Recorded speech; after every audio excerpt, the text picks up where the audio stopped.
Hi everyone, welcome to our channel. ఈరోజు మన ఛానల్లో శనగల కర్రీ ఎలా చేయాలో చూద్దాం. ఈ శనగల కూరని డయాబెటిక్ వారు తమ రెగ్యులర్ డైట్లో చేర్చుకోవడం వల్ల షుగర్ లెవెల్స్ కంట్రోల్లో ఉంటాయి. ముందుగా మనం శనగలు నానబెట్టుకోవాలి. నానిన శనగల్లో సాల్ట్ వేసుకుని కుక్కర్లో పెట్టి 3 విజిల్స్ వచ్చే వరకు ఉడికించుకోవాలి. తర్వాత ఒక మిక్సీ జార్ తీసుకుని ఒక నల్ల యాలుక, దాల్చిన చెక్క, లవంగాలు, మిరియాలు, 2 యాలకులు, కొన్ని వెల్లుల్లి రెబ్బలు, ఒక బిర్యానీ ఆకు వేసుకుని పేస్ట్ ప్రిపేర్ చేసుకోవాలి.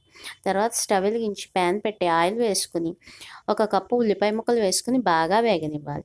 తర్వాత 1/2 కప్ టమాటో ప్యూరీ కూడా వేసుకుని బాగా వేగనివ్వాలి. ప్యూరీలో ఉన్న మాయిశ్చర్ అంతా పోయే వరకు బాగా వేయించుకోవాలి. తర్వాత మనం ముందుగానే సిద్ధం చేసుకున్న మసాలా పేస్ట్ కూడా వేసుకొని బాగా ఫ్రై చేసుకోవాలి. తర్వాత కొద్దిగా పసుపు, సరిపడా కారం, కొద్దిగా జీలకర్ర పొడి, సరిపడా సాల్ట్ వేసుకుని బాగా ఫ్రై చేసుకోవాలి. తర్వాత ఉడికించిన శనగలు వేసుకుని బాగా కలుపుకోవాలి. శనగలు ఉడికించిన నీళ్లు కూడా పోసుకొని కూర మొత్తం బాగా మిక్స్ చేసుకోవాలి. ఒక స్మాషర్ తీసుకుని కూరని స్మాష్ చేసుకోవాలి.